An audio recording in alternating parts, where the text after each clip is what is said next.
यह खबर तलाक और वैवाहिक विवादों के दौरान एलिमनी, गुजारा भत्ता और संपत्ति में हिस्सेदारी से जुड़े कानूनों और विवादों को उजागर करती है। अतुल सुभाष की आत्महत्या और उससे जुड़े आरोपों के संदर्भ में सुप्रीम कोर्ट की नई गाइडलाइंस का महत्व और कानूनी प्रक्रिया का विश्लेषण निम्नलिखित बिंदुओं में किया जा सकता है। 1. अतुल सुभाष केस और प्रासंगिकता। आरोप। अतुल ने अपनी पत्नी और ससुराल वालों पर झूठे केस और 3 रुपए करोड़ की मांग का आरोप लगाया। कानूनी तंत्र पर सवाल। सुसाइड नोट में उन्होंने न्याय प्रणाली और रिश्वतखोरी के आरोप लगाए। यह मामला कानून के दुरुपयोग, वैवाहिक शोषण और तलाक के दौरान आर्थिक विवादों की ओर ध्यान केंद्रित करता है। 2.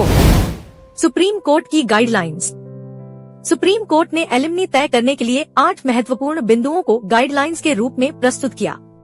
1. सामाजिक और आर्थिक स्थिति। 2. पत्नी और आश्रित बच्चों की जरूरतें।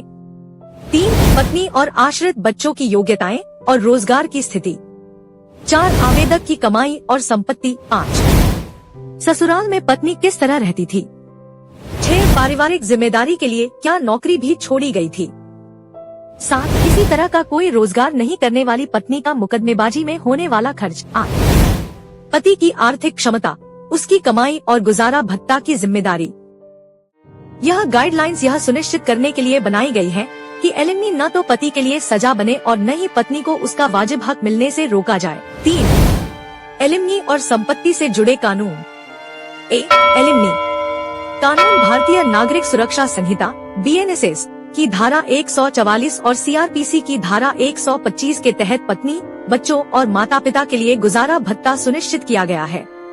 शर्ते। पत्नी को गुजारा भत्ता तभी मिलेगा जब वह तलाक के बाद पुनर्विवाह नहीं करती और पति से अलग होने का कारण वैध हो।